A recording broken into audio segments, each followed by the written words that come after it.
Hoy vamos a dar integrales dobles sobre regiones generales y vamos a tratar de avanzar también con coordenadas polares. Integrales dobles sobre regiones generales. Acuérdense que nosotros habíamos trabajado integrales dobles definidas sobre regiones rectangulares. Entonces, nosotros teníamos al teorema de Fubini, que decía que si una función era continua, la integral doble de la función sobre la región rectangular iba a ser igual a cualquiera de las dos posibles integrales iteradas. También se mencionó la posibilidad de extender el teorema de Fubini a funciones que no necesariamente sean continuas, pero sí que sean integrables, así que es válido el teorema de Fubini aún en funciones que sean integrables. Con eso quiero decir que la función podría llegar a tener algún tipo de discontinuidad, pero acuérdense que decíamos que, por ejemplo, una función que sea acotada y que tenga un número finito de curvas suaves sobre las cuales tiene una discontinuidad, también sería una función integrable. Así que sobre esas funciones también funciona Fubini. Por lo tanto, lo que tenemos es el recurso clásico de utilización de Fubini para hacer integrales dobles. Eso quiere decir que no tengo la necesidad de hacer límites de sumas dobles de Riemann para poder calcular una integral doble. Ahora vamos a una situación que amplía el panorama, que es trabajar con funciones sobre regiones que dejan de ser rectangulares. Y entonces, bueno, vamos a meternos en ese mundo, porque en general, hacer una integral doble sobre un rectángulo es de las situaciones más básicas que yo puedo tener y que serán mis primeros tres ejercicios de práctica. Después la cuestión se viene como complejizando un poco y justamente viene del lado de que la región de integración ya no es un rectángulo. Bueno, vamos a ver cómo hacemos para definir eso. En principio la idea es usar lo poco que conozco, que es saber integrar funciones sobre rectángulos. Entonces pensemos la siguiente situación. Pensemos en que estamos trabajando con una función de dos variables, en la cual ahora la vamos a definir sobre una región plana, un poco más general que un rectángulo. Entonces pensemos que esa región D, además de ser una región plana, es una región acotada, lo que significa que ustedes ya saben que es que puede ser encerrada, por ejemplo, en todo un disco de centro en el origen y radio lo suficientemente grande como para la región quede contenida dentro, pero también existe la posibilidad de una manera súper similar, eh, que es la de decir que una función, una región es acotada si puede ser encerrada en un rectángulo. Así como antes yo decía, una región es acotada porque puede ser encerrada, contenida en un disco con un radio lo suficientemente grande. Bueno, podríamos adaptar la definición y decir que en vez de buscar un disco lo suficientemente grande en radio, busquemos un rectángulo lo suficientemente grande en dimensiones para que la región quede contenida dentro. Lo voy llevando al terreno que conozco de trabajar sobre rectángulos. Entonces, si yo tengo una función f que está definida sobre una región plana acotada, lo que vamos a hacer es definir otra función. Una función que ahora la llamamos con f mayúscula. La letra es la misma, solo que mayúscula, o sea, es otra función. Pero fíjense cuál va a ser la definición de esta función. Es una función que siempre que tome puntos en la región D, la función f mayúscula va a coincidir con la función f chiquitita.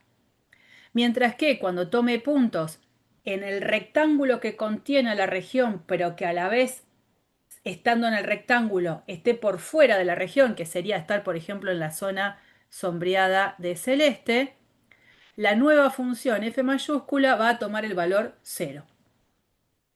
Entonces estoy de alguna manera ampliando la función anterior.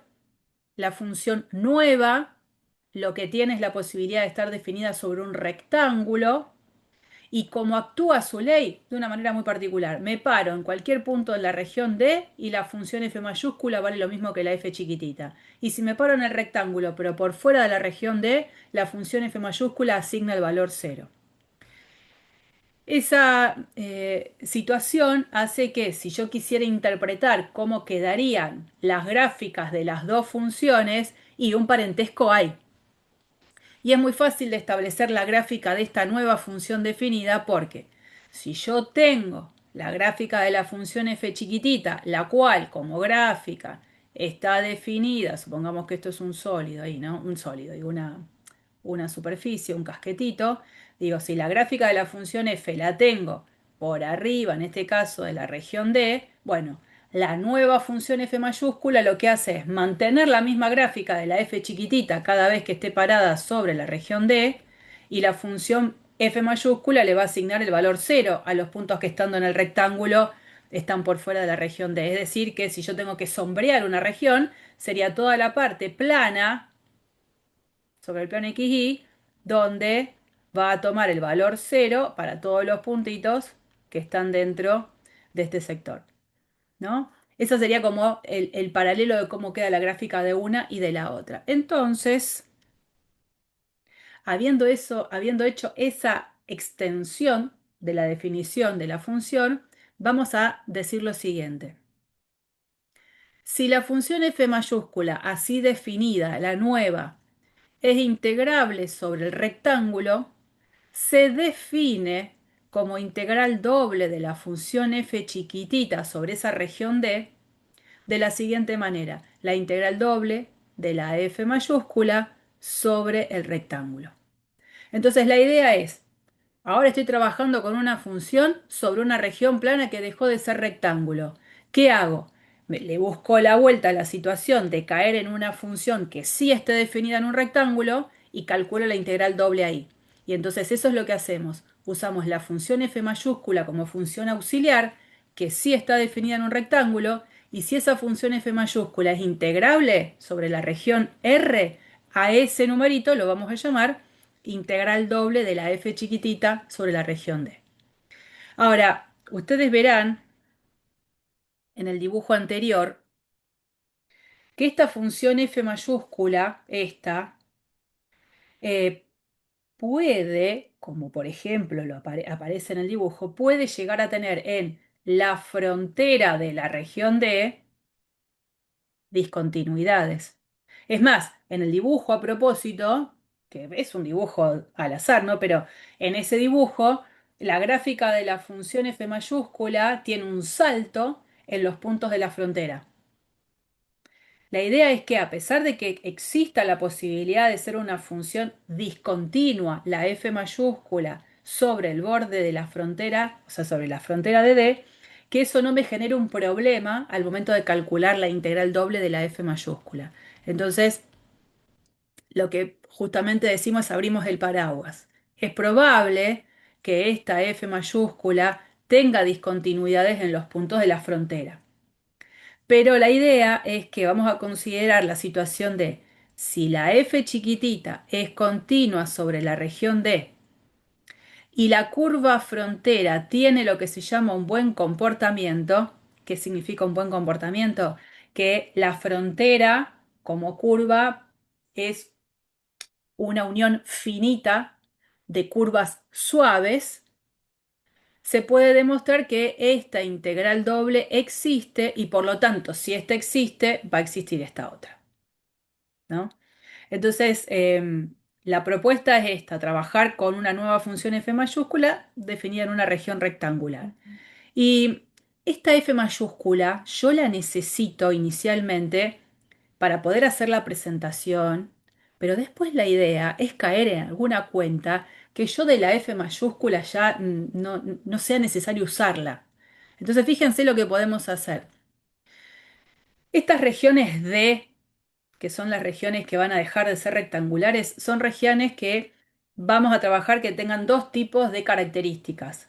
Están las regiones de tipo 1 y las regiones de tipo 2. Son regiones de las cuales, de manera general, podríamos decir son regiones elementales.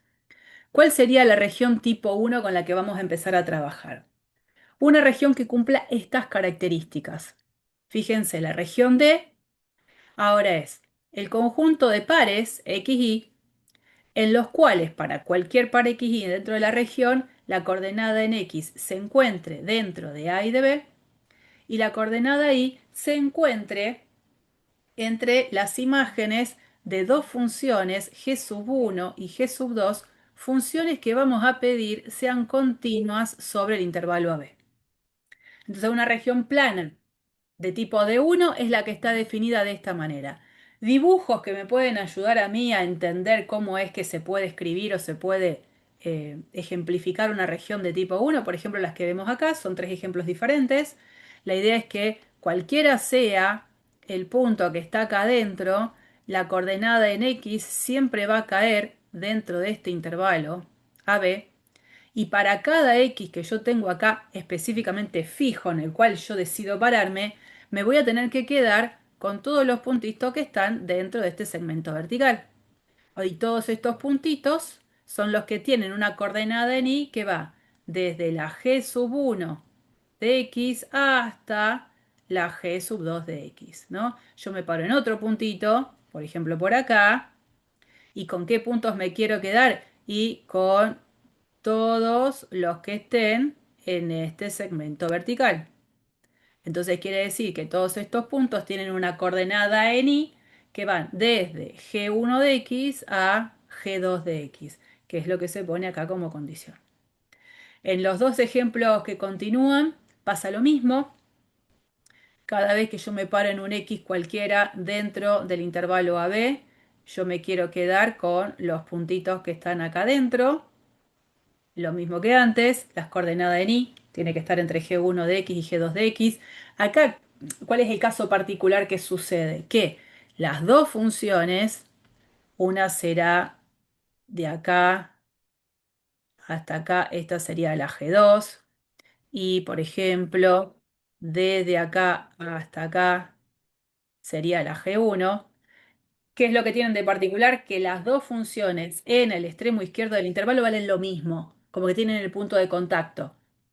Y en el tercer ejemplo, que estaríamos otra vez en la misma situación, tenemos acá G2 de X y acá abajo tenemos a G1 de X, que la tenemos acá.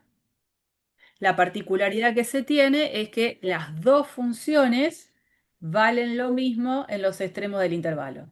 Pero lo que importa es que cada vez que yo me pare en un X cualquiera, me quiero quedar con los puntitos que están adentro de este segmento vertical. Bueno, la idea es, bueno, ¿y ahora cómo hago en definitiva para calcular la integral doble sobre esta región de tipo 1? Bueno, dijimos, íbamos a usar una función auxiliar. ¿Cuál era la función auxiliar? La f mayúscula, que era una función, insisto, la voy a volver a poner acá, era lo mismo que la f chiquitita, cada vez que el par xy estaba en la región D, y iba a valer cero cada vez que el par, estando en el rectángulo, esté por fuera de la región D, ¿no? Esa es la forma. Y entonces dijimos,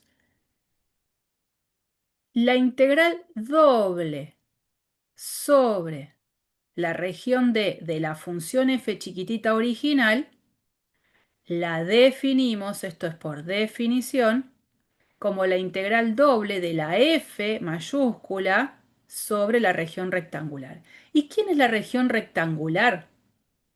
Y si la región D es la definida anteriormente, es una región acotada.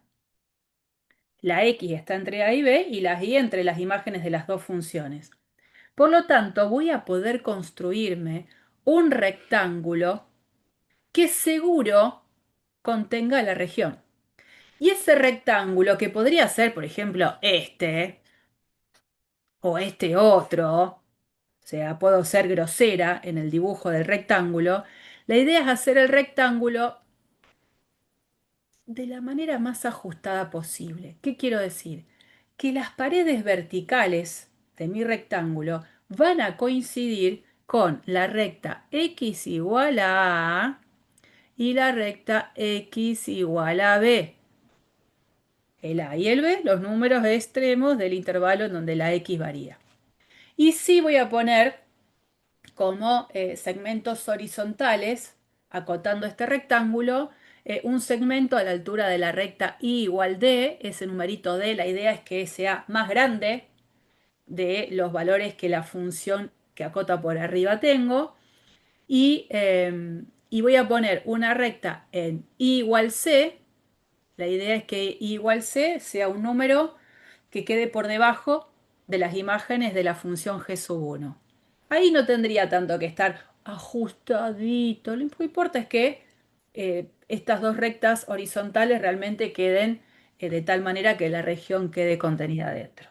Las que sí son ajustadas a propósito son las rectas verticales. X igual a A, X igual a B. Entonces dijimos, como ahora ya sé cuál es el rectángulo, este rectángulo de acá sería el rectángulo AB cartesiano CD. Entonces digo, ah, como yo ya sé integrar sobre un rectángulo, que es lo que vi la semana pasada, esta integral doble la puedo escribir de esta manera. Y se acuerdan que podía hacer según Fubini con cualquiera de las dos integrales iteradas posibles.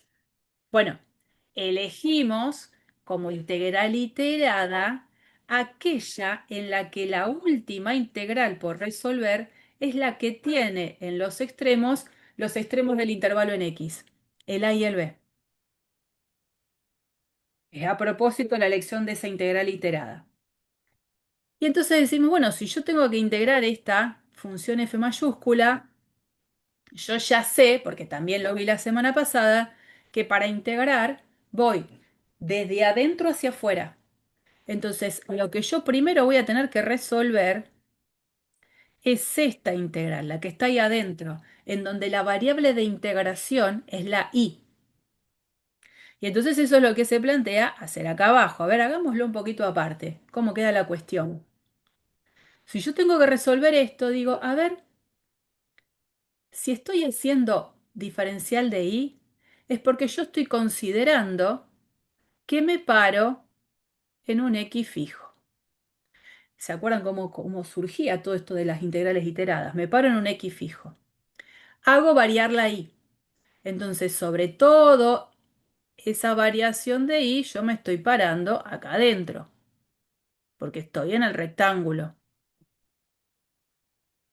Y entonces digo, a ver, si yo para esa x fija hago variar la y entre c y d, yo sé realmente que en todo este tramo que queda en la región celeste del rectángulo, la función f mayúscula vale cero. Y cuando yo estoy en este tramito de acá, dentro del rectángulo, pero en la parte celeste, la función vale cero. Y entonces es como que digo, la verdad, no tendría demasiado sentido que yo parada en X haga variar la Y entre C y D, porque hay tramos en los cuales hay un sector donde la función vale cero. Entonces va a tener sentido que yo haga variar la Y en realidad en este tramo. Y estar en este tramo sería estar entre este punto, que es lo que vale la función g sub 1 de x, y este punto, que es lo que la función g2 vale en ese x. Y entonces, ¿qué se hace? Bueno, en vez de poner c y d, voy a poner g1 de x y g2 de x como extremos de integración de la función f mayúscula. Y ahí vuelvo a ver a la función f mayúscula. Resulta que cuando la y varía entre g1 de x y g2 de x, estoy dentro del rectángulo en la parte sombreada en amarillo. O sea, estoy en la región D. Y si estoy en la región D, la función f mayúscula toma el valor f chiquitita. Entonces, en vez de poner f mayúscula, ¿qué voy a poner? F chiquitita.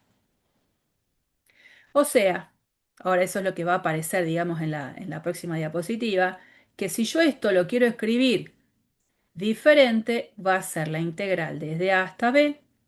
Yo cada integral la cierro con un diferencial. Y adentro, en estas barras, en este paréntesis, ¿qué me va a quedar? La integral, según lo que vi recién, desde g1 de x a g2 de x de la función f chiquitita diferencial de y. Y básicamente esto es lo que yo voy a terminar calculando cuando quiera resolver una integral doble cuando la función está definida en una región de tipo 1. ¿Eh? Eso es lo que viene ahora. ¿Mm? Cuando entonces la función está definida en una región de tipo 1, la integral doble de la función f chiquitita la vamos a definir de esta manera. ¿Qué sucede? Que hay una de las integrales que tienen sus extremos de integración expresiones que dependen de una variable. ¿Estamos? Así que bueno, por supuesto ahora vamos a ver algún ejercicio como para poder aplicar todo esto, pero esta es la forma en la que se resuelve una integral doble sobre una región de tipo 1. Y fíjense que la función f mayúscula, la que teníamos acá, me sirvió en algún momento de mi razonamiento interno acá, pero después, en lo que yo escribo como solución final, la f mayúscula ya no está más. Fue alguien que me sirvió en el intermedio, fue una función auxiliar que usé, pero después para presentar lo que es la integral doble de la f chiquitita, a la f chiquitita la sigo manteniendo y la f mayúscula ya no lo ponga más. ¿Mm? Así que es con esto con lo que yo me voy a quedar. Bien, vemos ejemplos después, ¿eh? Vamos a definir lo que es región plana de tipo 2. En una región plana de tipo 2 se invierten los roles. Ahora, para los pares x, y en la región, es y quien varía entre dos valores constantes, mientras que la x varía entre los valores de dos funciones continuas sobre ese intervalo donde la variable independiente es la y. Entonces es como que tengo que girar la cabeza porque tengo que mirar todo al revés. Ahora, para cada valor de i en el cual yo me paro, que obviamente es un valor de i entre c y d, ¿yo con quién me quiero quedar? Con todos los puntitos que están adentro de este segmentito ahora horizontal. Si me paro en este i, ¿con quién me quiero quedar? Con los puntitos que están en este segmento horizontal. Y para estar en ese segmento horizontal, tengo que decir que la X es la que se encuentra entre la imagen de H1 de I y la imagen de H2 de I. Y entonces, haciendo un artilugio totalmente similar a lo que se hizo antes, ahora yo, por ejemplo, ¿qué es lo que haría? Tendría que construir un rectángulo en la cual esta región quede contenida dentro y el rectángulo lo voy a elegir así. Ahora, particularmente, el segmento horizontal de mi rectángulo lo voy a hacer coincidir con i igual d. El otro segmento horizontal lo voy a hacer coincidir con i igual c. Y después estas paredes verticales, ahí. Ese va a ser mi rectángulo, ¿no? Entonces la idea es que lo que me ha quedado acá en realidad sombreado de blanco sobre el rectángulo, la función f mayúscula va a valer 0 en todas estas partes y la función f mayúscula en la región pintada de amarillo va a coincidir con la que valga la función f chiquitita, que es la que tengo que integrar. ¿Qué es lo que cambia cuando haga todo un razonamiento similar? Bueno, siempre la última integral que me va a quedar por resolver es la que tiene que ver con aquella variable que varía seguramente entre dos números constantes. Acá hay un intercambio de roles. Entonces fíjense que esa integral, que es la última por resolver, es la diferencial de y. Y la primera en realidad que resuelvo, que es la que está acá adentro, tiene al diferencial de x, donde la x se encuentra entre h1 de i y h2 de i. Esa sería entonces, primero acá, la definición de lo que es región plana de tipo 2 y esto sería cómo se resuelve una integral doble sobre una región de ese tipo. Vamos a los ejercicios para que nos empecemos a poner a tono. El ejercicio es este. Dice, hallar el volumen de la región sólida acotada por la superficie dada por la gráfica de esta función y los planos z igual 0, y igual 0, y igual x igual a 1, como se muestra en la figura. Hay veces que Va a haber una figura acompañando a la propuesta del ejercicio y hay otras veces que la figura no va a estar, que la figura la voy a tratar de hacer yo lo mejor que pueda, ¿no? Bueno, ¿cómo uno puede interpretar esta situación? E a la menos x al cuadrado, o sea, sería 1 sobre e a la x al cuadrado, si lo quieren pensar así, es una función que siempre es positiva, ¿no? Así que en esta región en la cual voy a estar trabajando, la función es positiva y voy a ver que su gráfica queda por arriba del plano XY. Dice también que hay otros planos involucrados. El plano z igual cero. El plano z igual cero sería el plano XY, este que está acá.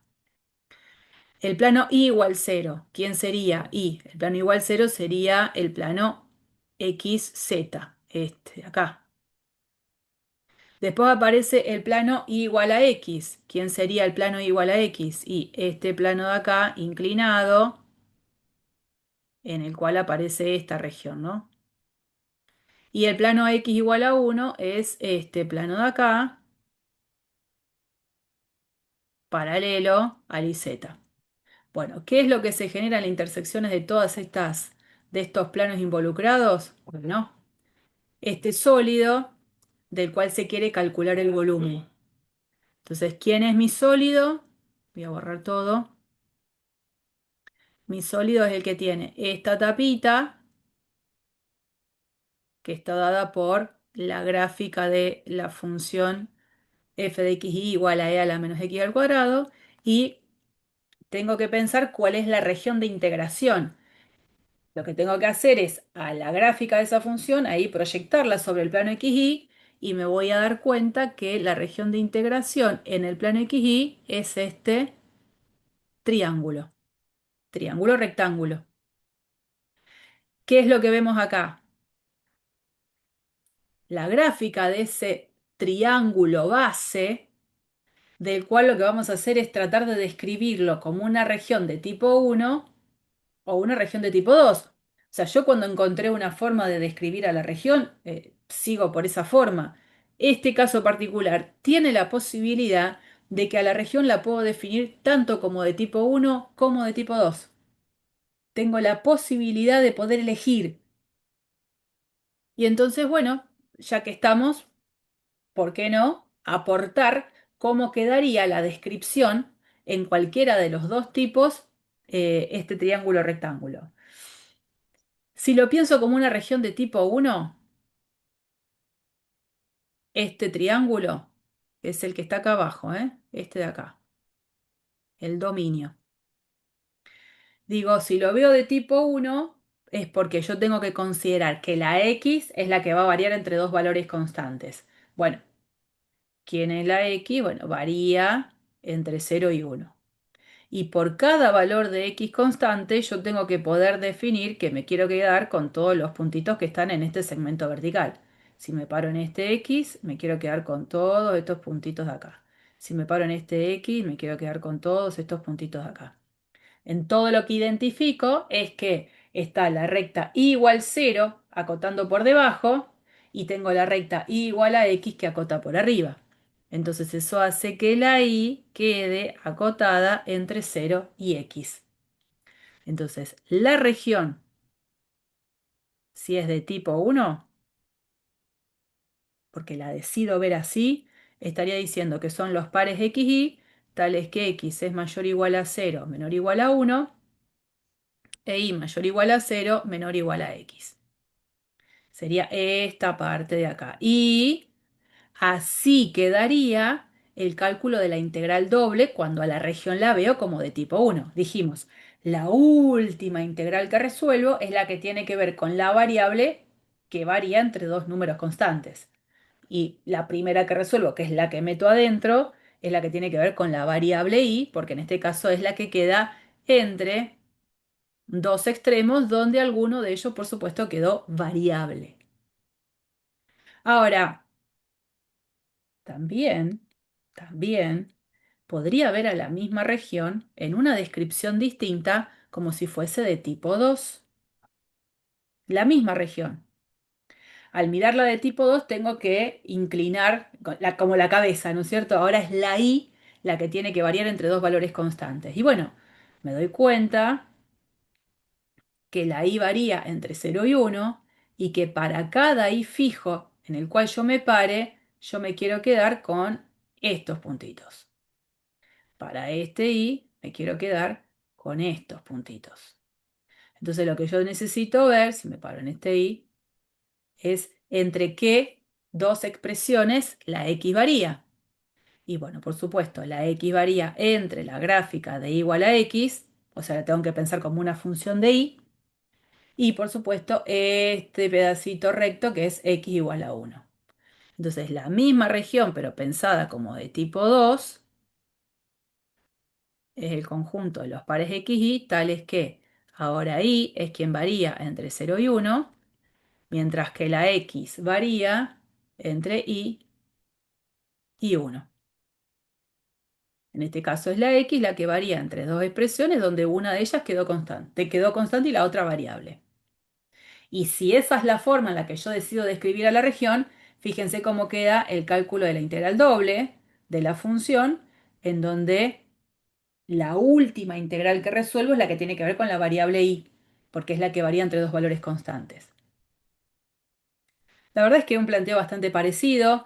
¿Por qué es ese planteo? Porque lo que me pide es calcular el volumen de la región sólida. Y si me pide calcular el volumen donde la función que está involucrada es positiva, lo que vimos la semana pasada es que calcular el volumen, en ese caso de la región, sería calcular la integral doble de la propia función en el dominio de interés, porque la función es positiva, la función es la que funciona como techo de la región. ¿Mm? Eso es lo que sucede. Ahora tengo la libertad, para este ejemplo, otros no voy a tener a lo mejor esa libertad, tengo la libertad de elegir estos dos caminos. ¿Con cuál de los dos me quedo? Ahí puedo decidir. Particularmente, este ejemplo tiene algo que hace que yo me quede con uno de los dos caminos. Fíjense acá, imagínense que yo quiero seguir este camino. ¿Yo qué tengo que hacer? Voy a borrar todo yo.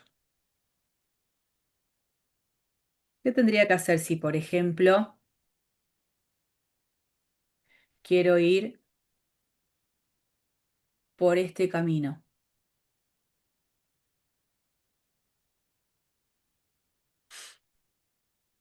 Para resolverlo, dijimos, tengo que ir desde adentro hacia afuera. ¿Qué tendría que buscar acá?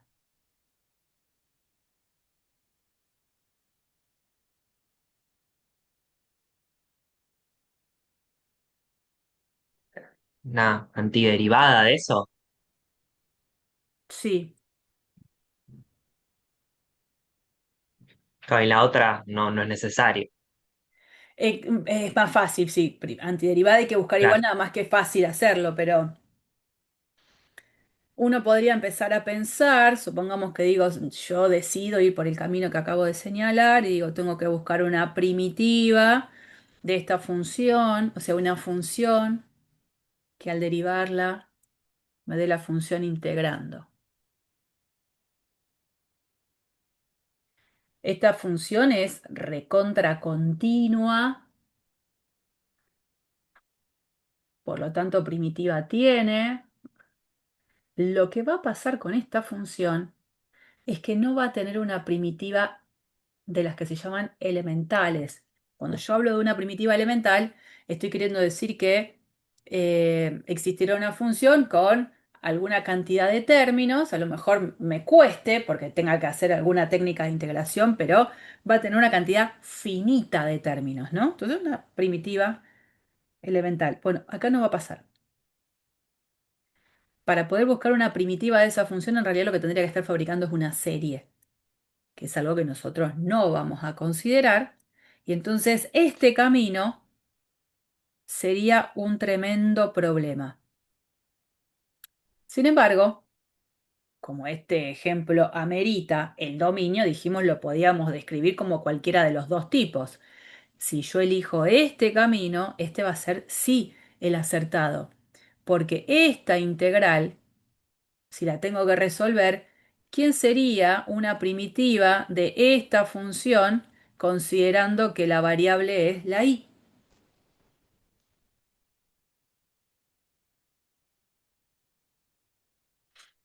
Una primitiva de esta función considerando que la variable es la y.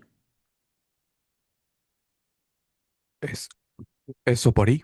Claro, tal cual. Entonces eso de que ahora después la cuenta ya empieza a ser un poquito más amena, que es lo que va a aparecer ahora en la siguiente diapositiva.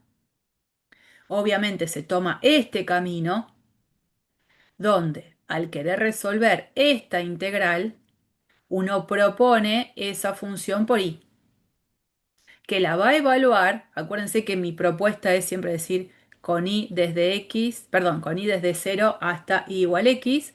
Entonces, en el resultado final me va a quedar esto.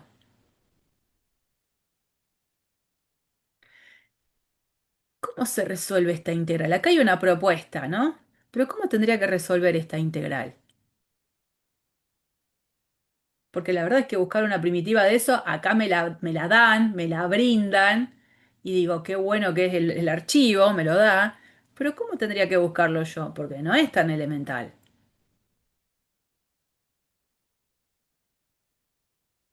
¿Cómo la buscaría?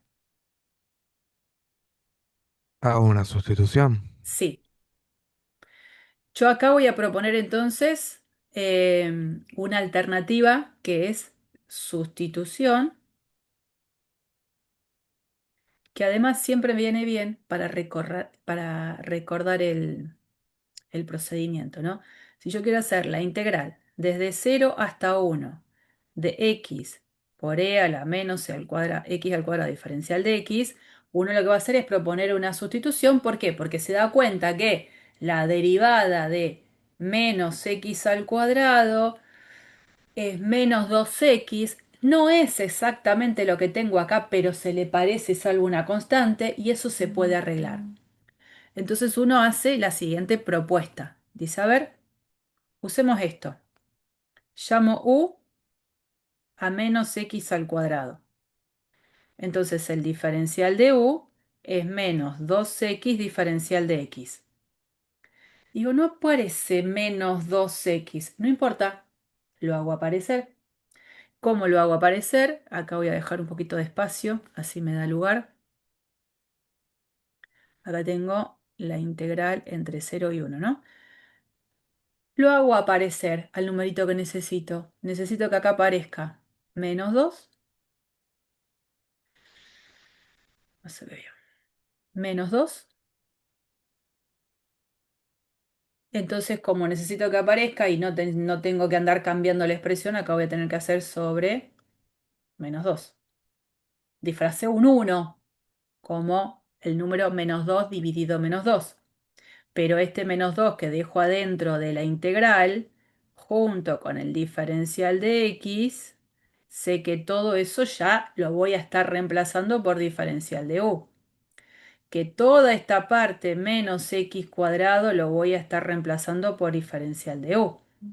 Y entonces por ahora lo que tengo es menos un medio, que es el que quedó afuera. Ahora vemos el tema de los extremos de la integral. Y acá me va a quedar e a la u diferencial de u.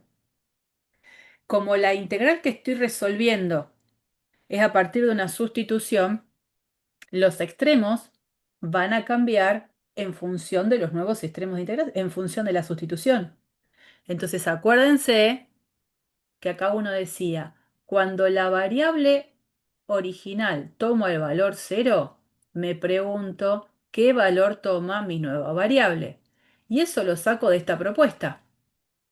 Cuando x vale 0, reemplazo acá y u vale 0. ¿Eso qué quiere decir? Que este 0 se transforma en realidad también en otro 0. Y cuando x, la variable original, toma el valor numérico 1, en función de otra vez la sustitución que planteé acá, cuando reemplazo la x por 1, u me queda menos uno.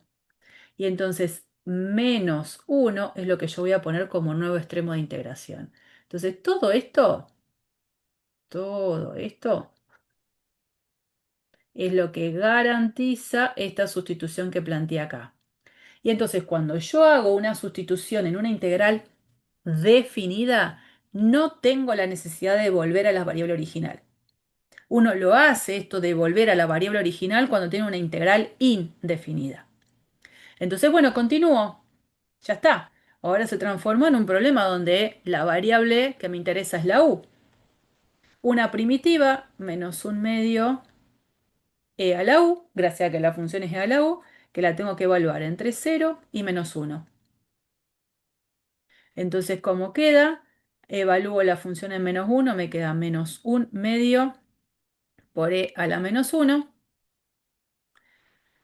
menos, otra vez esta función evaluada en 0. Entonces me queda más un medio, porque a la 0 es 1. Y el más un medio es porque es menos menos un medio. Cuando yo saco menos un medio, factor común adelante, me va a quedar e a la menos 1 menos 1. O sea, menos un medio, 1 sobre e menos 1. O sea, le busqué la vuelta para que vean que me quedó lo mismo. Nada más que acá, en esta propuesta inicial, que es la que está puesta en el PDF, lo que se hace es buscar una primitiva a partir de una integral indefinida y después se propone una primitiva con la variable x. O sea, en ningún momento está hecha la cuenta de que lo que se hizo fue una sustitución.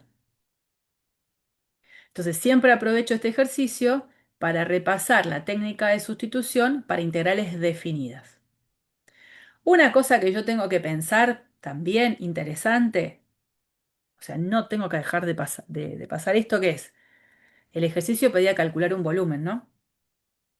Bueno, ese volumen, como número, seguro tiene que ser positivo. Entonces yo veo acá mucho menos, pero no importa. Cuando hago la cuenta, el resultado de esto, evidentemente, es positivo.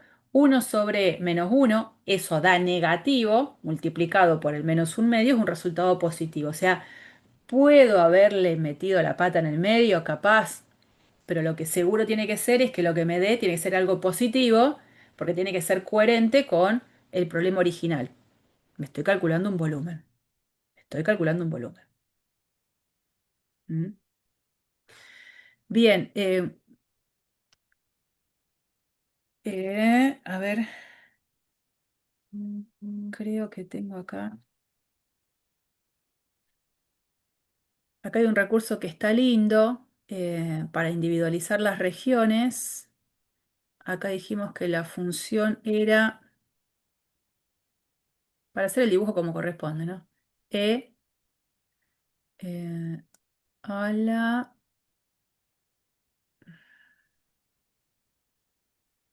¿Dónde estás, potencia? A la...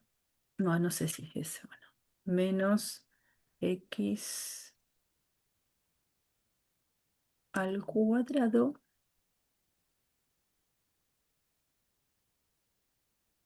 No sé si me interpretó esto.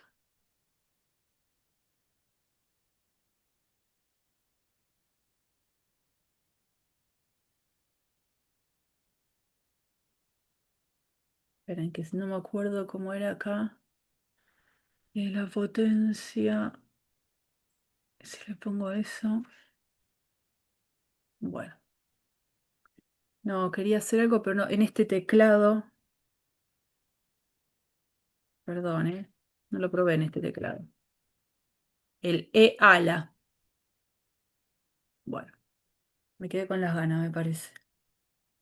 Que no encuentro la potencia acá. Que no es este. No lo encuentro, ¿eh? ¿Qué me dicen por ahí?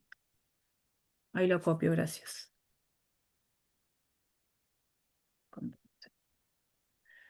A ver si me sirve eso.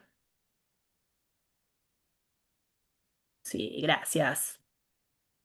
Menos x al cuadrado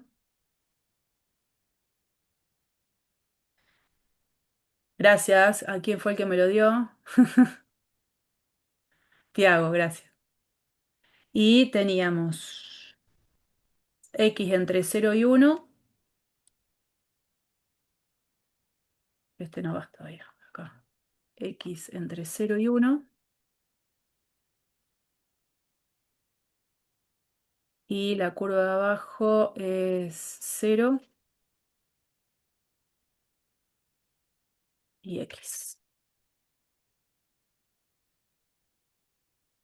Y quiero que me dibuje el pedacito que quiero. Acá lo que me está dibujando es una región F mayúscula porque ve que la sombrea acá sobre todo el rectángulo, pero lo que importa es que mi sólido, a ver si lo dejo ahí, es el que se genera acá. Chingui chingui, ahí. Y el techito dado por la gráfica de esta función positiva. De todo este sólido, de todo este sólido es de lo que estoy calculando el volumen. Es chiquitito, por eso el numerito también es pequeño. ¿Mm? Bien.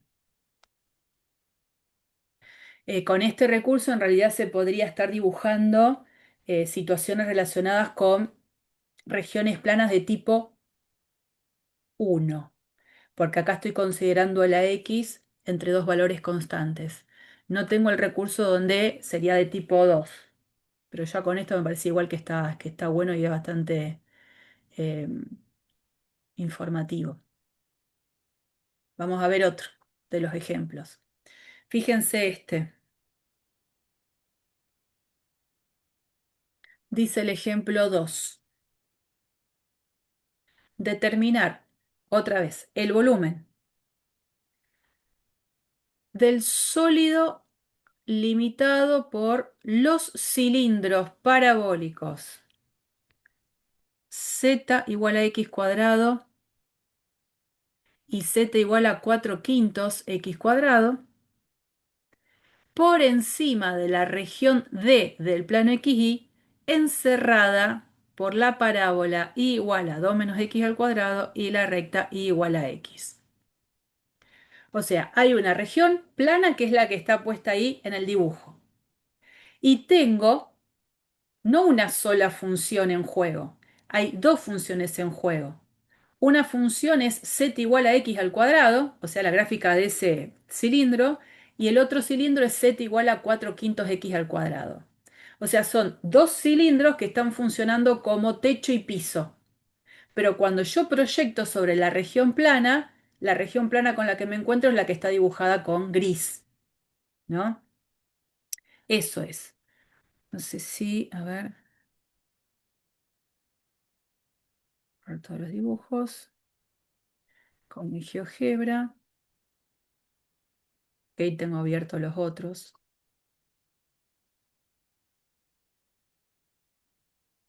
Z igual a x al cuadrado. Control B. Y después tengo z igual a 4 quintos. A duda le pongo en paréntesis. X al cuadrado.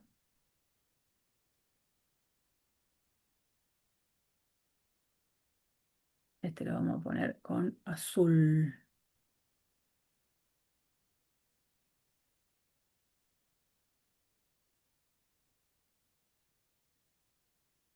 Se dan cuenta que el azul, muy parecido al rojo, pero el azul siempre va a quedar por abajo. Siempre queda por debajo. O sea que en la región plana en la cual ahora estoy trabajando, que es la que está dibujada acá, lo que me importa es reconocer que quien funciona de techo es la roja, es z igual a x al cuadrado, y la que funciona como cota inferior, la que funcionaría como base o piso, es la otra función que es la celeste, el otro cilindro. ¿Mm? Y cuando yo proyecto la región que quiero sobre el plano XY, lo que obtengo es esta región sombreada en gris. Bueno, entonces, entiendo que lo que yo necesito hacer es esto. Para calcular el volumen, mi planteo va a ser la integral doble sobre mi región D, que ahora veré cómo la describo, de la función que tiene el rol de techo menos la función que tiene el rol de piso. Esto, diferencial de área. La función techo, x cuadrado. La función piso, 4 quintos, x cuadrado. Y lo que necesito es ahora describir la región D. ¿La región D quién es? La que está sombreada acá. El dibujo es un aporte que podría no haber estado, porque ahí me dice que la región plana D es la que está encerrada por la curva y igual a 2 menos x al cuadrado y la recta y igual a x. Entonces, cuando yo me enfrento a un ejemplo como ese, haría un croquis de la región. Esto es como ya no es un croquis, está bien, bien, bien dibujado, está fantástico. Habitualmente uno no dibuja así, trata de hacer lo mejor que puede. Pero entiende que es la gráfica de x al cuadrado, que como está multiplicada por uno se invierte, se espeja en relación con el eje x, y encima más 2 lo subo 2 lugares, entonces tengo la gráfica de esta parte de arriba, esta parte de la parábola. Dibujito de parábola que la podríamos hacer en análisis uno. Y después la recta igual a x es una recta que la dibujamos también asiduamente, la recta, bla, bla, bla. Ahora, resulta que esas dos curvas, aunque no me quedó tan lindo el dibujo, tienen dos puntos de corte. En el dibujo que yo les comparto, esos lugares de corte están puestos. Pero ¿cómo los encuentro si no? Esos lugares donde las dos curvas se cortan. Igualando las ecuaciones. Sí, señor. Entonces yo voy a tener que en mi dibujo o en mi trabajo escribir esto cuando estas dos expresiones son iguales y de ahí va a quedar una ecuación de segundo grado de la cual voy a tener las soluciones. Esto me quedará menos x al cuadrado menos x más 2 igual 0.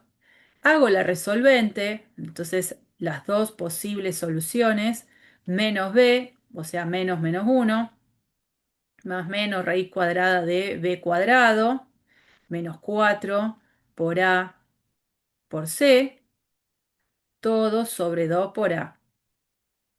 Entonces me queda uno más menos 8 más uno 9, la raíz de 9 es 3 sobre menos 2.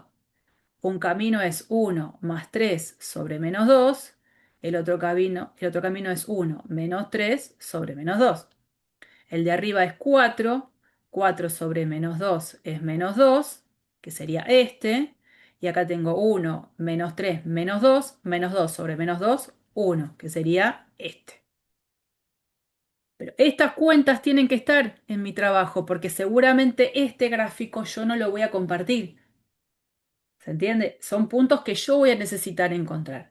Entonces ahora cuando hago mi croquis, el croquis tiene mayor información. Entonces sí diría, este punto de encuentro se da con x igual a menos 2 y este otro punto de encuentro se da con x igual a 1. Entonces ahí ya tengo mucha información.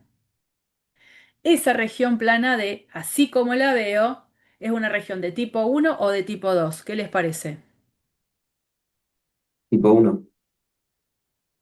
Es de tipo 1. Entonces yo diría, bueno, una vez que hago mi dibujo, estaría diciendo que los pares x y son aquellos en los que, si es de tipo 1, la x es la que varía entre valores constantes. X entre qué dos valores constantes va a estar. Menos 2 y uno. Menos 2 y 1. Y los valores de la y,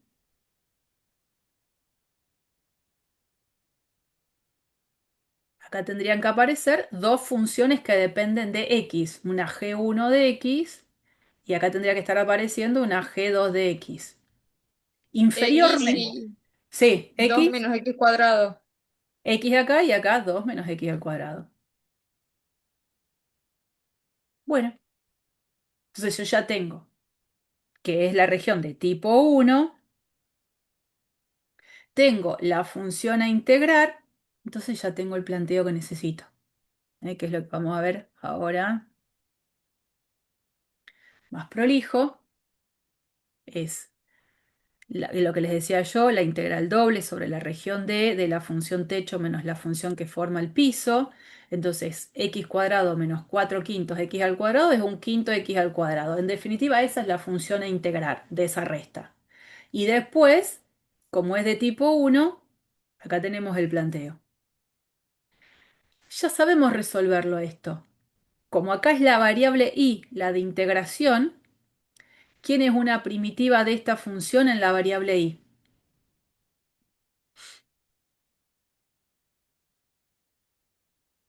La misma multiplicada por i. Sí. Entonces escribiríamos la integral desde menos 2 a 1, diferencial de x, eso no se mueve, que sería lo que quedó por fuera de los corchetes. Entonces adentro, como lo resuelvo, voy a poner un quinto x al cuadrado y evaluado entre y igual a x e y igual a 2 menos x al cuadrado. Y lo resuelvo. ¿Qué hago? Esto. Reemplazo la y por el extremo superior, reemplazo la y por el extremo inferior y hago la resta. Sí les puedo decir una cosa. Para no pasar por este paso, yo habitualmente digo esto. Cuando la función en juego para la variable de integración termina siendo una constante, podría resolver la integral de una manera mucho más rápida. No nos olvidemos, análisis 1, que me había enseñado esto.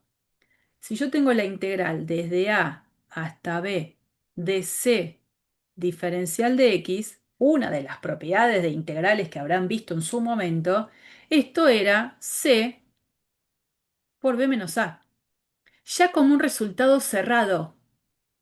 ¿Y este resultado de dónde viene? Y sí, de entender que si esto es una constante, una primitiva de la función es c por x, que la voy a evaluar en los extremos de integración. No está mal pasar por ese paso intermedio, no está mal plantear esto. Está fantástico, no hay nada que decir. Pero capaz podríamos utilizar este recurso para que cuando tenga expresiones que son constantes en función a la variable en juego, lo resuelvo más rápido. Entonces, en vez de pasar por este jueguito de acá, que hice yo, ¿cómo lo podríamos haber hecho? Y acá yo podría haber planteado, ¿no? La integral de menos 2 a 1, diferencial de x como estaba, y directamente diría, un quinto x al cuadrado es la constante que la multiplico por la resta de los extremos, el superior menos el inferior. Y ya lo resolví y evito hacer este paso intermedio. Ahora, ¿lo quiero hacer? Lo hago, si está bien. Es solo ir más rápido lo que yo propongo. Ese ir más rápido es justamente lo que se trata de hacer acá. ¿Mm? Y bueno, y después la última integral que queda, esta, en la variable x, no hay mucho para decir, ¿por qué? Porque la función integrando es una función polinómica. Y para funciones polinómicas, la búsqueda de primitivas justamente no es un problema. No tengo que hacer ninguna técnica de integración. Lo voy haciendo término a término y la cosa es bastante sencilla, ¿no? Una primitiva, el un quinto queda como constante multiplicando todo. Una primitiva de 2x al cuadrado, 2 por x cubo sobre 3. Una primitiva de menos x a la cuarta, menos x a la 5 sobre 5. Y una primitiva de menos x cubo, menos x a la cuarta sobre 4. La evalúo en 1, le resto esta función primitiva evaluada en menos 2, cuentita, cuentita, cuentita, y ese es el resultado que tengo. Ya a partir de acá es usar bien la calculadora, no meterle, no pifiarle los deditos a las teclas y hacer bien las cuentas. El resultado que queda, bueno, 37 onceavos. Es un número que lo que me interesa es que es positivo y realmente tendría coherencia con la búsqueda del volumen que me planteaba inicialmente, porque era determinar un volumen. Miremos esta situación. Acá directamente el ejemplo plantea, evalúe la integral doble de esta función. No me está diciendo que estoy calculando un volumen, me dice estoy haciendo la integral doble de esa función, o sea que podría llegar a ser que la integral doble me dé un número negativo, positivo, cero, todo depende de cómo se comporte la función en el lugar de integración. Pero fíjense la situación de la región. D es la región acotada por las rectas y igual a x menos 1 y la parábola y cuadrado igual a 2x más 6. Esa parábola es una parábola donde el foco está puesto sobre el eje X, ¿no? Entonces, es una parábola no de las tradicionales trabajadas en análisis 1. Sería una de las parábolas que capaz habrían aparecido en el ámbito de álgebra y geometría, porque estas parábolas y cuadrado igual a 2x más 6 no pueden ser vistas como la gráfica de una función que dependan de la variable x, ¿no? Esta curva así dibujada, así, no puede ser vista como la gráfica de una función en x. No pasaría la prueba de la recta vertical. Pero sin embargo, si yo cambio la orientación de mi mirada, digo, esta región la puedo ver como una región de tipo 2. Entonces, al mirarla como una región de tipo 2, yo haría las gráficas de las dos curvas. Una es la recta, y igual a x menos 1. La otra es la parábola con esta nueva disposición. Y otra vez, lo que necesito encontrar son estos puntos de encuentro. Y esta vez los puntos de encuentro van a surgir de igualar a qué cosa.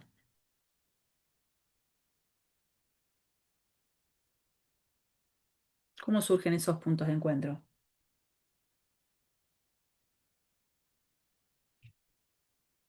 De nuevo, igualas las leyes de la parábola y de la recta.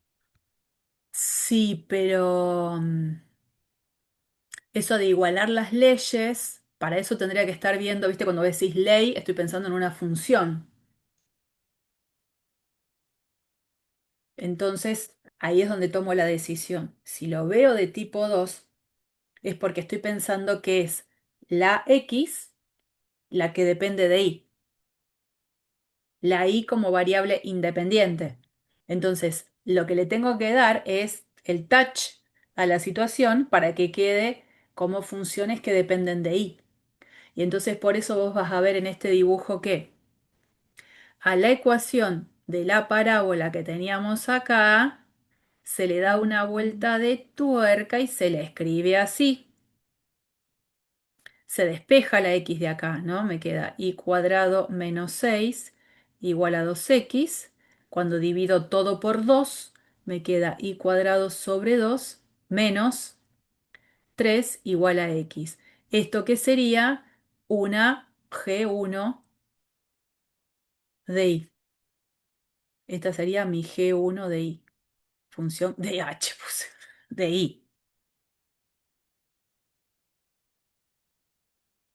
Entonces ahora me doy cuenta de que la x depende de la y. Y esta ecuación de la recta, que acá estaba como y igual a x menos 1, ahí es como pensando en que la variable así escrita es como si fuese una función que depende de x. Yo quiero al revés, escribir a la x en función de la y. Hago un pasaje de término, me queda y más 1 igual a x. Entonces, si x es igual a y más 1, acá lo que tengo es la otra función que la voy a llamar g sub 2 que depende de y.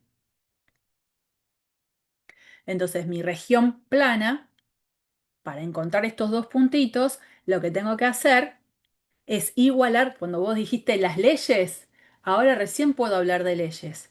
¿A qué leyes voy a igualar? ¿Qué leyes te parece que tengo que igualar?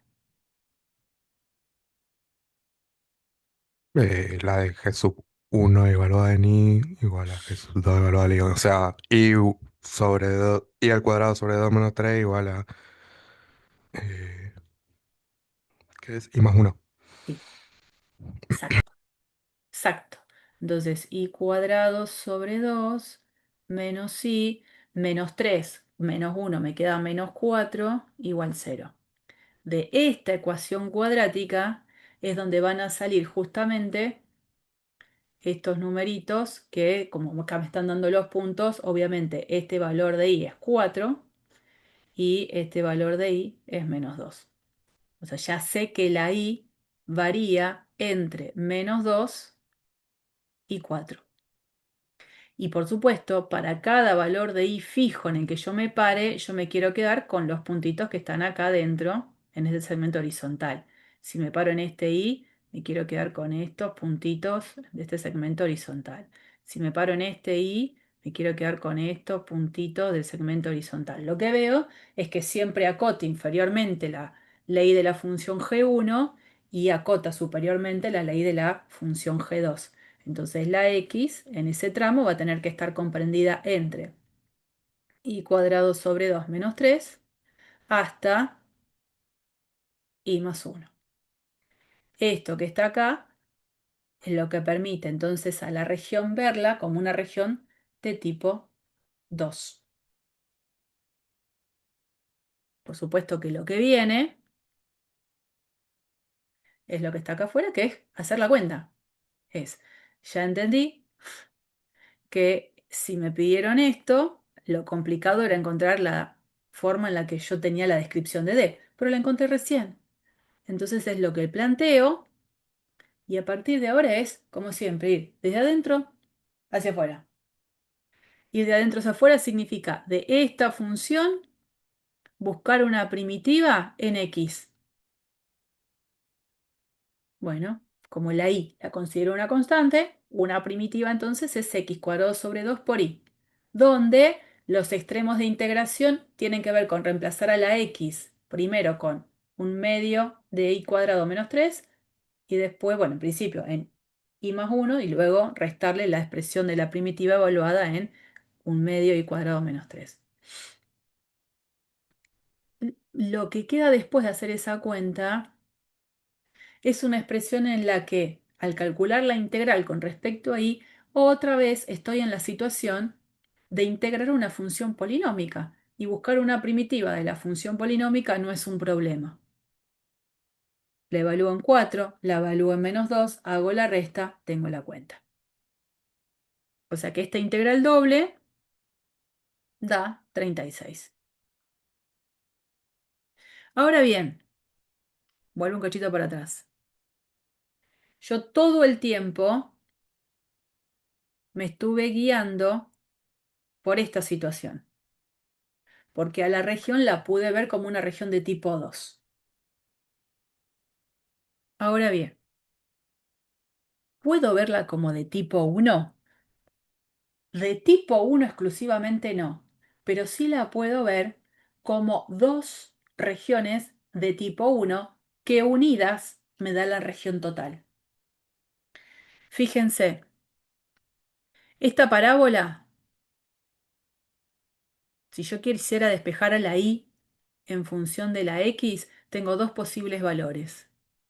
Si y cuadrado es igual a 2x más 6, cuando yo despejo la y, tengo la posibilidad de decir que y es más menos la raíz de 2x más 6. Es la manera que tengo de sacarme de encima el cuadrado. Y ese más menos, ¿con qué está vinculado? El más sería el pedacito de la gráfica de la parábola que queda por arriba del eje X. Y es la que tiene esta ley. El menos sería el pedacito de la parábola que queda por debajo del eje X y que tiene esta ley. Y después, por supuesto, tenía como función participante y igual a x menos 1, que es esta recta. Completa, completa, completa, completa, completa. Bueno, estos puntos de encuentro, que ya los tengo, también me pueden servir para describir a la región como una unión de dos regiones de tipo 1. Por este punto de encuentro, que es en x, acá lo dice el par, ¿no? Esto es -1. Si yo trazo una recta vertical en x igual a -1, resulta que a mi gran región marcada en naranja la puedo dividir en dos si la quiero ver de tipo 1. Tendría que estar pensando en esta región por un lado, donde para esa región, la que está marcada en violeta, veo que la x varía entre quién y quién en esta región violeta. La x entre qué y qué varía, En -3 y -1. desde -3 hasta -1, y los valores de la y entre qué dos expresiones de la x varían.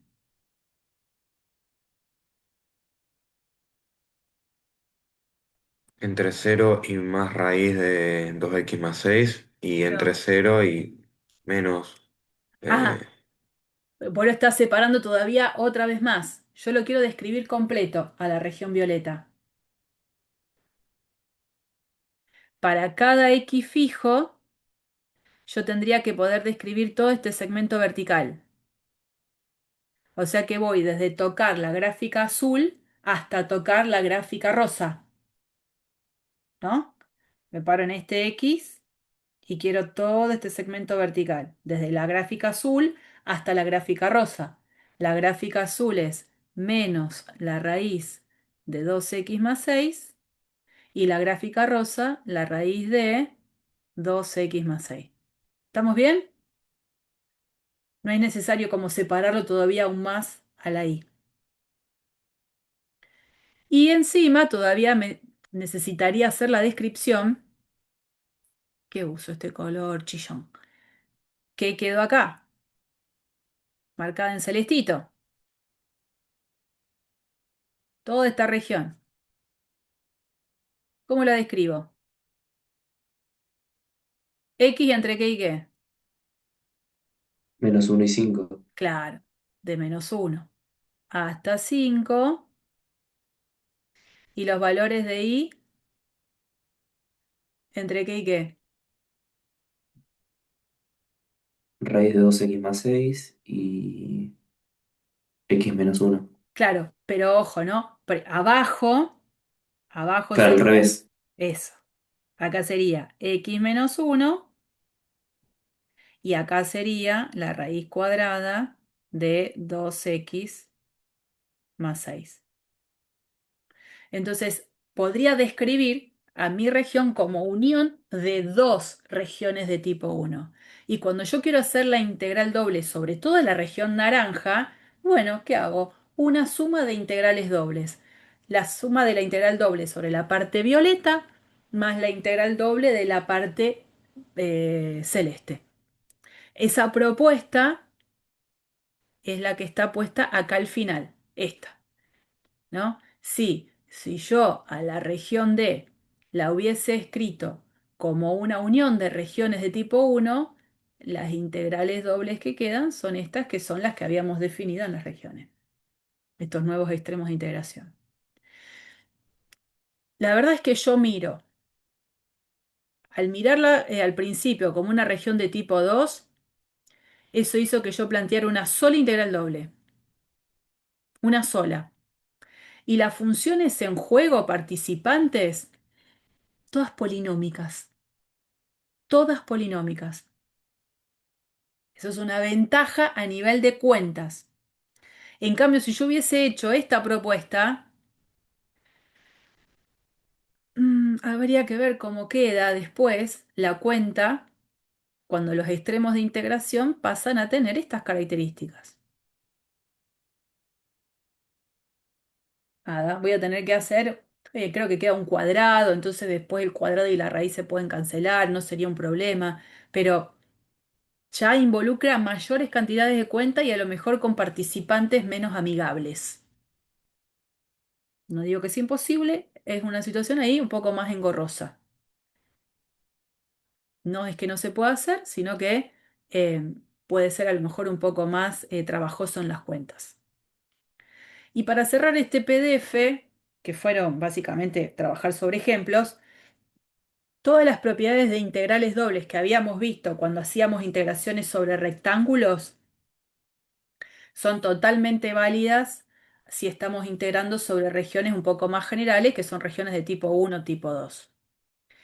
Y en particular, que bueno, que fue lo que hicimos recién, si mi región de integración está compuesta por la unión de dos regiones, pero son regiones que, como dice acá, no se solapan, que a lo sumo tienen como lugar de encuentro una parte de su frontera, la integral doble sobre la gran región se puede pensar como suma de las integrales dobles, que es lo que hicimos recién. Eso es lo que hicimos recién. Y también, si mi función está acotada por dos numeritos, la integral doble cumple con esta condición, ¿no? Esto de dónde sale, fíjense, si yo tengo que f de xy está acotada por m mayúscula y a la vez acotada por m minúscula, por propiedades de integrales, sé que si yo hago la integral doble sobre la región de m minúscula es menor o igual a la integral doble de la función y es menor o igual a la integral doble de esa m mayúscula. Cuando yo resuelvo esta cuenta, fíjense que me queda esta particularmente, m por la integral doble de la función 1 sobre la región D. Y esto coincide con el área de la región D. Acá lo mismo, esta parte, el m mayúscula que es constante, lo puedo sacar afuera y me queda la integral doble de la función 1. Y esto, otra vez, es el área de la región D.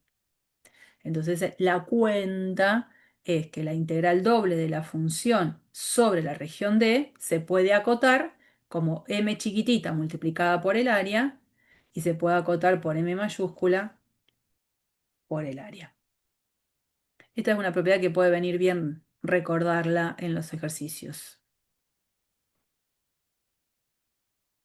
Bien, esto fue entonces integrales dobles sobre regiones un poco más generales que los rectángulos. Yo voy a empezar este PDF, por supuesto no lo voy a terminar, pero es porque cuando hablamos de integrales dobles en coordenadas polares, tenemos esta situación. Nosotros vamos a dar qué significa coordenadas polares, porque hay regiones que en el mundo de coordenadas polares se describe de una manera muy fácil y que en el mundo de coordenadas cartesianas, que son la X y la Y, son bastante trabajosas poder identificarlas, caracterizarlas. Y entonces cuando yo tenga que hacer una integral doble sobre una región que en coordenadas polares se describe muy fácil, y yo voy a tratar de hacerlo en integrales, en coordenadas polares, porque es un beneficio en cuentas. Entonces vamos a encontrarnos con eso, con regiones que dependiendo en qué mundo estoy, si en el mundo de coordenadas cartesianas o coordenadas polares, se pueden describir en uno de esos dos sistemas de una manera mucho más fácil que en el otro.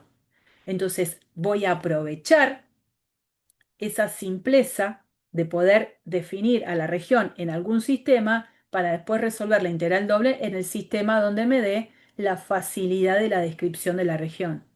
Entonces, bueno, por ejemplo, situaciones clásicas, todo un disco centrado en el origen, en coordenadas cartesianas, tiene una descripción que me puede llevar trabajo, sobre todo cuando está vinculado después eso con integrales dobles, que capaz hacerlo en coordenadas polares me alivia en el camino y haga que la cuenta sea mucho más fácil de resolver.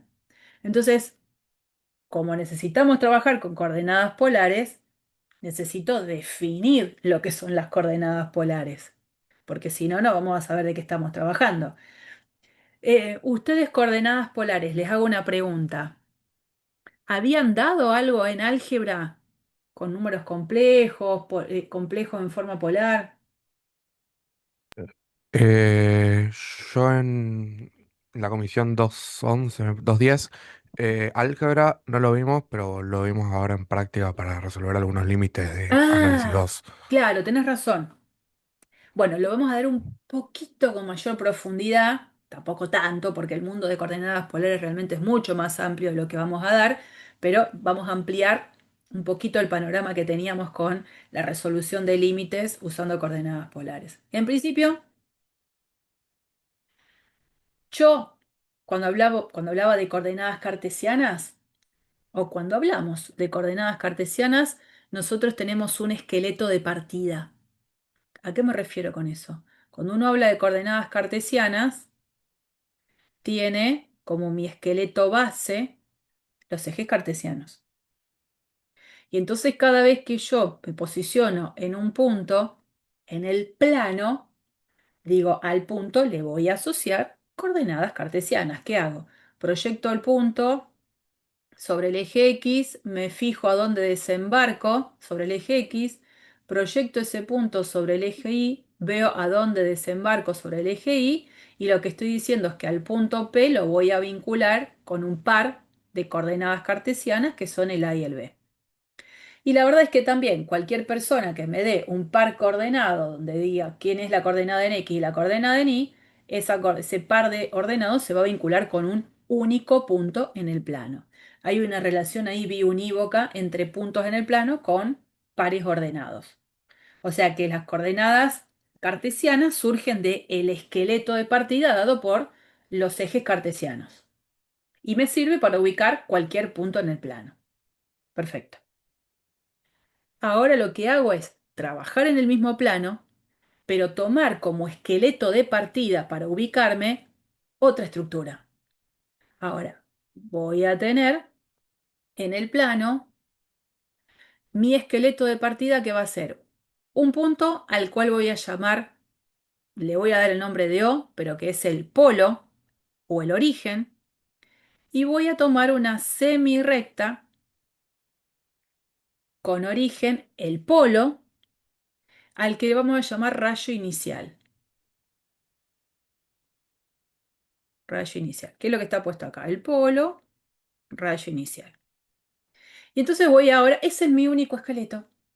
Eso solo. Entonces la idea es que ahora voy a buscar un punto cualquiera en el plano y le voy a asignar lo que yo voy a llamar coordenadas polares.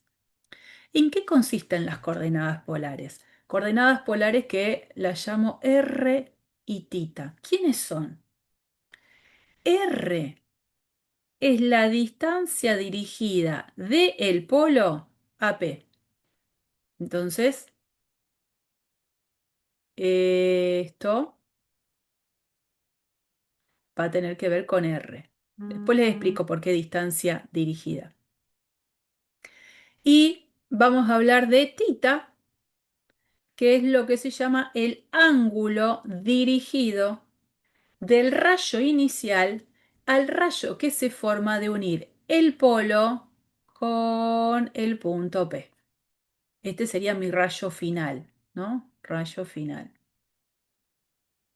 El ángulo que se generó de ir desde el rayo inicial hasta el rayo final, a esto lo llamamos tita, ¿no? Entonces tenemos tita y tenemos R. Y esas son las coordenadas polares del punto. Recordar esto, se usa la convención de que un ángulo es positivo si se mide en el sentido contrario de las agujas del reloj y negativo si se mide en el sentido de las agujas de reloj, ¿no? Entonces, ángulo positivo, ángulo negativo, que eso sí ya lo sabemos de antes. Una situación. El punto, si es el polo,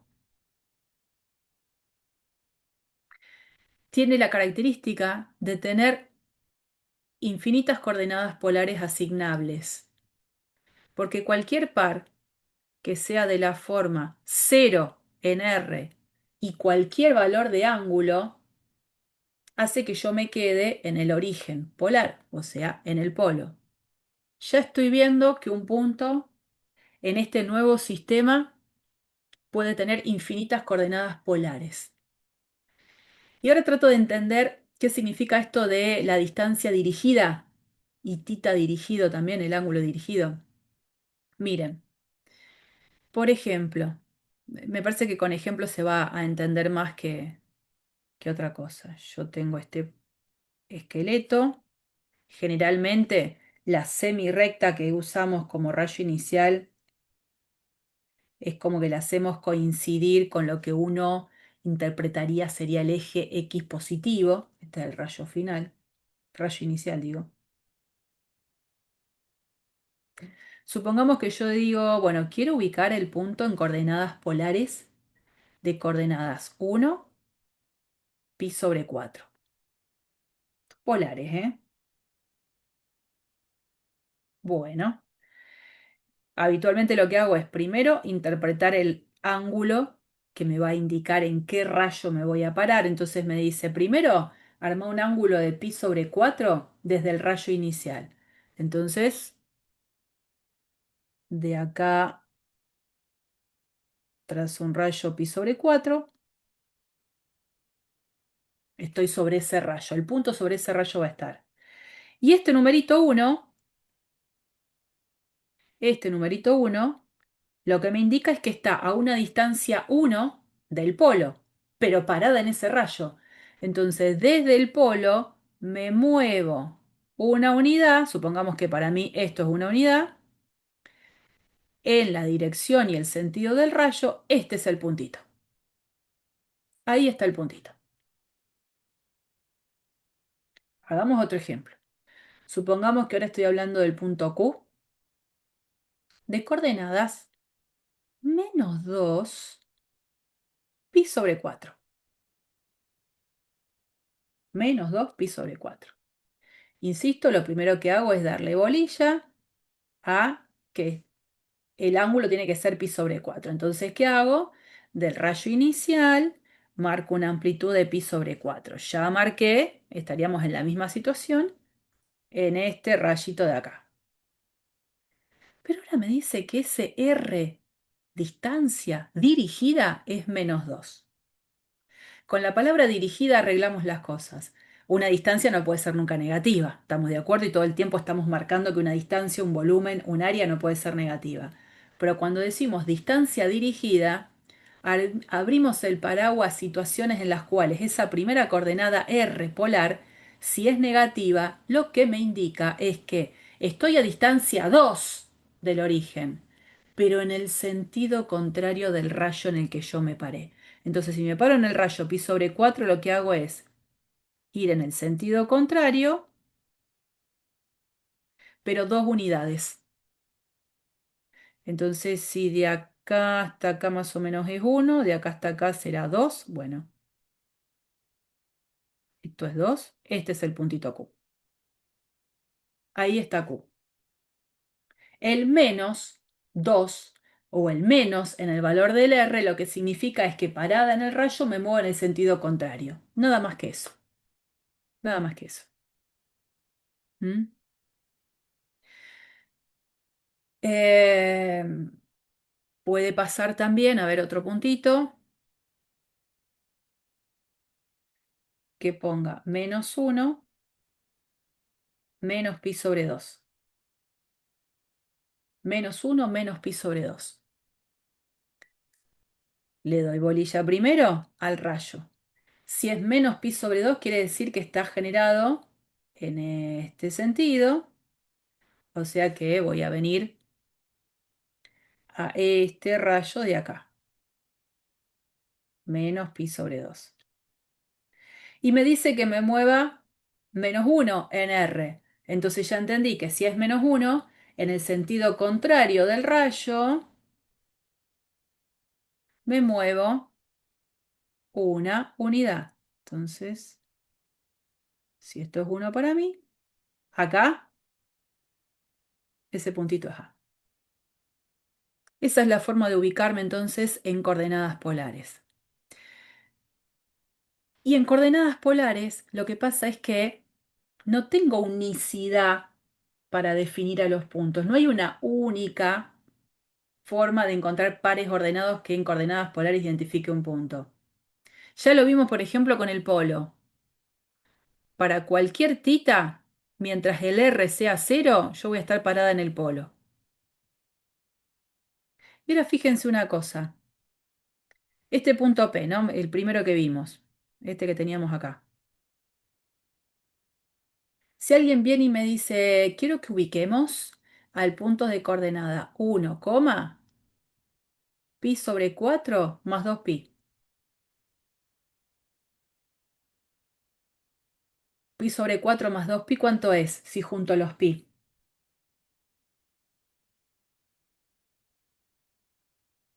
Es que en pi sobre 4 te van a dar una No, vuelta. sí, pero ¿cómo me quedaría la cuenta? Pi sobre 4 más 2pi. 9 cuartos de pi. Eso, exactamente. Si yo hago eso, digo, vengo y les digo, quiero ubicar al punto de coordenadas 1, 9 cuartos pi. Como coordenadas son distintas, porque no tengo la misma segunda coordenada. En una tengo pi sobre 4, en otra tengo 9 cuartos pi. Sin embargo, el punto en el cual me paro es el mismo. Y así como le podría haber sumado 2pi, le podría haber sumado 4pi o 6pi. Mientras dé una vuelta completa, voy a caer en el mismo rayo. Entonces, siempre que dé una vuelta completa pero caiga en el mismo rayo, o sigo, o sigo, y puedo ir en el sentido contrario también, mientras caiga en el mismo rayo, voy a estar en el mismo punto. O sea que existen infinitas coordenadas polares para el mismo punto. Y no solamente en el polo, para cualquiera. No tengo esta unicidad, el 1 a 1, que sí tenía con coordenadas cartesianas. Ya es otro panorama que tenemos entonces cuando trabajamos con coordenadas polares, ¿no? Acá había algunos ejemplos que ya los estuve haciendo recién en otras situaciones y entender que una vez que yo tengo un punto en coordenadas polares, puedo al ángulo sumarle vueltas completas de 2pi que voy a tener, que voy a estar parada en el mismo punto. Y también lo que puedo hacer, fíjense, pongamos que este es el punto, R tita, ¿no? Que creo que es el dibujito que estaba antes. Si yo me voy para acá, en este rayo, que sería tita más pi, y el punto, lo que hago es menos R tita más pi, estos dos puntos son iguales. Este y este están en el mismo lugar. Porque este, ¿cómo sale? Me paro en el rayo tita más pi, o sea, estoy en este rayo de acá, pero en vez de moverme R, me muevo menos R, en el sentido contrario de este rayo. ¿A dónde me quedo? Acá. Voy a parar ahí. O sea que también puede pasar que el punto tenga una primera coordenada, que en este caso sea menos R, y el ángulo sea tita más pi. Pero si encima a este le sumo vueltas completas de 2pi, voy a tener también la posibilidad de estar en el mismo punto. Así que fíjense las infinitas formas de coordenadas polares que tengo de un mismo punto. Bastante amplio ese panorama. Y vamos a llegar a esta instancia después, sí, corto. Hay una vinculación entre los dos sistemas, que las voy a tener que tener clara y que empiezan a aparecer a lo mejor cosas que ya conocían por haber trabajado con límites. ¿De qué manera se vinculan las coordenadas cartesianas y las coordenadas polares cuando el punto es el mismo?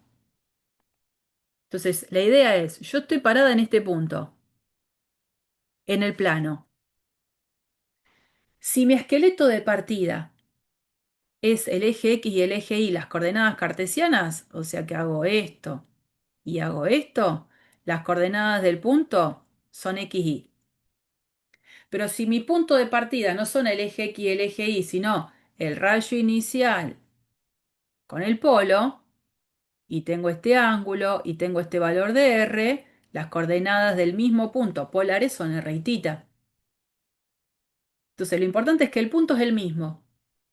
Dependiendo de cuál sea el esqueleto de partida base, es como son las coordenadas, en un sistema o en el otro. Bueno, ¿cómo se vinculan si el punto es el mismo? Y bueno, yo creo que una de las relaciones más rápidas de entender, por ejemplo, son estas dos, que es lo que habitualmente hacemos. Si yo tengo conocidas las coordenadas R y tita, si estas son las conocidas, ¿cómo encuentro las coordenadas X e Y? Bueno, X es igual a R coseno de tita y es igual a R seno de tita. De esto, ahora la situación es al revés. ¿Qué pasa si yo tengo conocidas las coordenadas X, Y? ¿Cómo encuentro la R y el tita? Bueno, lo que sí sabemos es que R cuadrado va a ser igual a X cuadrado más Y cuadrado. Fíjense que yo no les estoy diciendo R es igual a, porque existen dos posibilidades de despeje. Y otra de las cosas que sabemos por trigonometría, que la tangente de tita es Y sobre X. Entonces hay una diferencia importante. Cuando las conocidas son las coordenadas polares, estas dos ecuaciones me definen exactamente el X y el Y, las coordenadas cartesianas. Cuando la situación se invierte, que las conocidas son las coordenadas cartesianas, las coordenadas polares no quedan definidas con R igual, tita igual. Hay un cuidado especial, ¿no? Lo que se puede decir es R cuadrado es igual a X cuadrado más Y cuadrado. Dependerá en la situación en la que estoy si el R con el que me quedo es con el despeje positivo o negativo. Y acá hay que tener en cuenta que esto es válido en la medida en la que X no sea cero. ¿Qué pasa si X es cero? Si X es cero, es porque es un punto que cae ¿dónde? En el plano XY. Si X vale cero, ¿a dónde cae ese En el punto? eje Y, En el eje Y. Y si cae en el eje Y, ese punto puede estar acá, puede estar acá, puede estar acá, puede estar acá, puede estar acá, puede estar acá, puede estar acá, puede estar acá. ¿Cuál va a ser el ángulo con el que se vincule?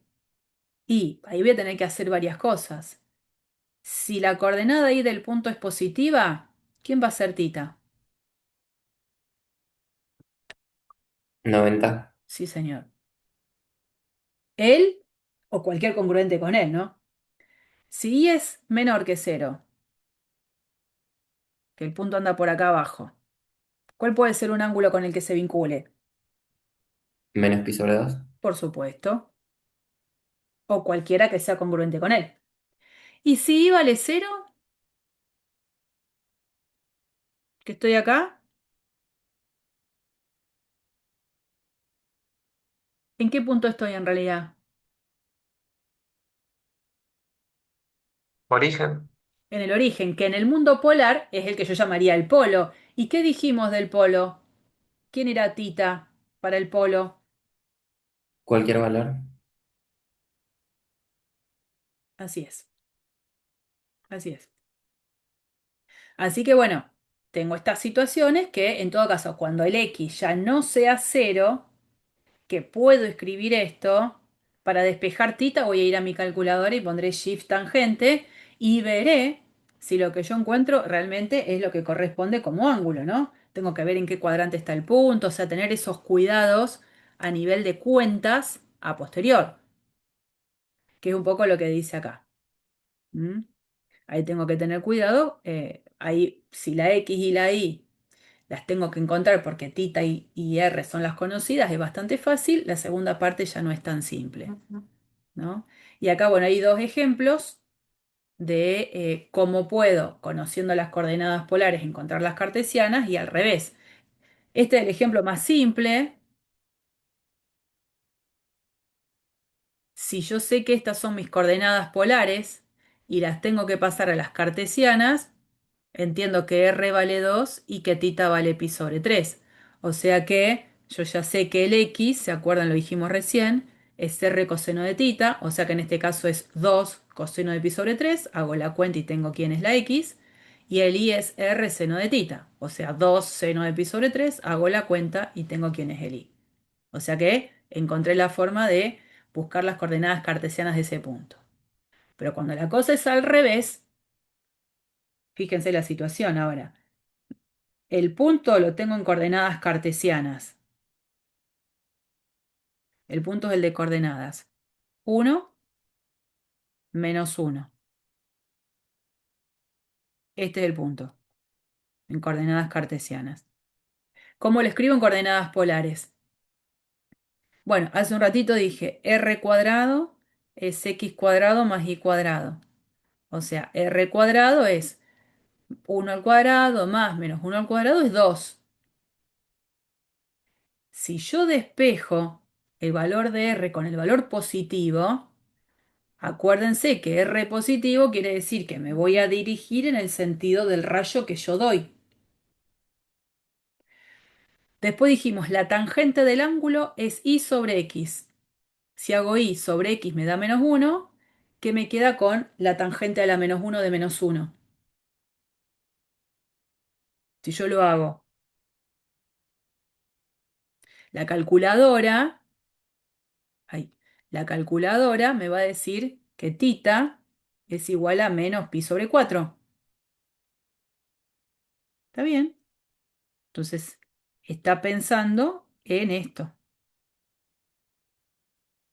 Y si me dice menos pi sobre 4, entonces yo puedo decir que estas pueden ser estas coordenadas, o no quiero trabajar con ángulos negativos, ¿qué hago? Elijo uno que con él sea congruente y que sea positivo. Bueno, le sumo 2pi y encuentro, por ejemplo, un ángulo positivo congruente con él.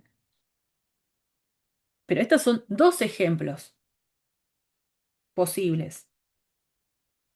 Dos ejemplos posibles. ¿Está bien? Podría haber dado las otras infinitas. Les dejo para que piensen, cómo sería ahora el ejemplo. Represente el punto con coordenadas cartesianas, que ahora van a ser -1, 1, en términos de polares.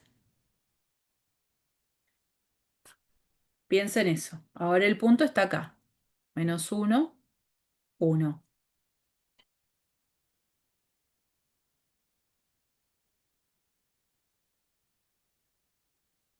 Fíjense que la cuenta en cuanto a lo que es r cuadrado va a ser la misma. Y ahí voy a decidir cuál es el valor del r de despeje. Cuando haga y sobre x también me va a dar -1. Y el ángulo, la calculadora también me va a decir menos pi sobre 4. Pero el punto ahora está en el segundo cuadrante. Si yo pongo como coordenadas polares de este punto que el ángulo es menos pi sobre 4, ¿a quién voy a tener que poner acá como valor de r? Menos raíz de 2. Sí, señor, porque necesito que vaya para el otro lado. O sea que, ojo, la calculadora me brinda una información que está buenísima, ahora la tengo que aprovechar bien, porque no solo es lo que la calculadora me dice, sino saber en qué cuadrante el punto está ubicado y tener cuidado con lo que yo vaya a decir. ¿Mm? Bueno, hoy llegamos hasta aquí.